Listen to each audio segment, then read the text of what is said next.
বন্ধুরা, মাত্র 1 ঘন্টারও কম সময়ে ইউটিউবে 1 মিলিয়ন ভিউ। দেশীয় নাটকের ইতিহাসে এমন রেকর্ড খুবই বিরল।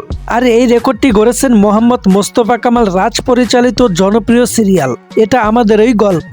18তম পর্ব রিলিজ হতেই দর্শকদের সাড়া একদম ঝড়ের মতো। চ্যানেল আই ও সিনেমাওয়ালার ইউটিউব চ্যানেলে প্রকাশ পাওয়ার পর থেকেই নাটকটি নিয়ে চারদিকে আলোচনা। সোশ্যাল মিডিয়া ও ইউটিউব কমেন্টে মানুষ নিয়মিত তাদের অনুভূতি শেয়ার করছে। বাংলাদেশি নাটক 1 মিনিটে 1 মিলিয়ন ভিউ, এটা সত্যিই ব্যতিক্রমী ঘটনা। পরিবার, ভালোবাসা, দ্বন্দ্ব আর বাস্তব আবেগ, এই কারণেই গল্পটি দর্শকদের মনে দাগ কেটেছে। তাই ট্যাগও যথার্থ, পরিবারই শুরু, পরিবারই শেষ।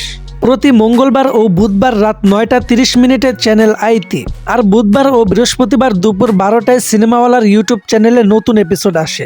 অভিনয়ে রয়েছেন ইরফান, সাজ্জাদ, কিয়া পায়েল, খায়রুল বাশার, সোহেরা বিনতে কামাল, ইন্তেকাব দিনার, দীপা খন্দকার, মনিরা আক্তার মিঠু, নাদের চৌধুরী, শিল্পী সরকার, অপুসহ আরও অনেকে। দর্শকদের ভালোবাসা আর এই রেকর্ড প্রমাণ করে ভালো গল্প সবসময় মানুষের হৃদয়ে জায়গা করে নেয়।